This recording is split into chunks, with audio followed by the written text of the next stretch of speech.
আসসালামু আলাইকুম। Ismail secret of your happiness Gazipur জেলা শাখার উদ্যোগে একজন মানুষকে আমরা স্বাবলম্বী করার চেষ্টা করতেছি।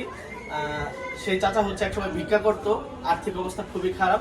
আমরা চিন্তা করলাম যে একটা মানুষ যদি ভিক্ষা না করে সে হচ্ছে কর্ম করে খায়, সেই কর্মটা ছোট হোক বা বড় হোক, সেই কর্ম করার লক্ষ্যে আমরা হচ্ছে সামান্য একটু সাহায্য করার চেষ্টা করতেছি। আপনারা দেখতেছেন এখানে একটা ফ্লাক্স আছে, কিছু বিস্কিট আছে, চায়ের কাপ আছে, চা পাতা আছে, চিনি আছে, মশলা আছে এবং বালতি আছে। আমরা এই জিনিসগুলি দিতেছি যেন তারা এরকম রং চা বানিয়ে বিক্রি করতে পারে আর তারা হচ্ছে সুন্দরভাবে চলাচল করতে পারে।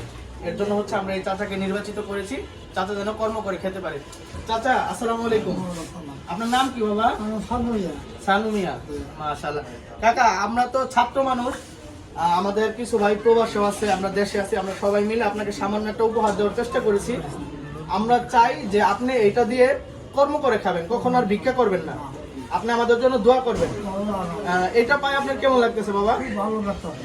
ভালো লাগতেছে? না, ভিক্ষা করা ভালো না। আমাদের জন্য কিন্তু দোয়া করবেন। অনেক ভাই দেশের বাহিরে আছে, আমাদের সংগঠনের জন্য দোয়া করবেন, ঠিক আছে? ধন্যবাদ সবাইকে। আসলে আপনারা যদি সবাই এরকম করে ছোট ছোট কাজগুলি করেন, একটা পরিবারকে একটু হেল্প করার চেষ্টা করেন, আমার মনে হয় আমাদের চেষ্টাগুলি দিয়ে একদিন দেশ পরিবর্তন হবে। তুমি হাসলে হাসবো আমরা, আর হাসবে বাংলাদেশ, এই প্রতিপাদ্য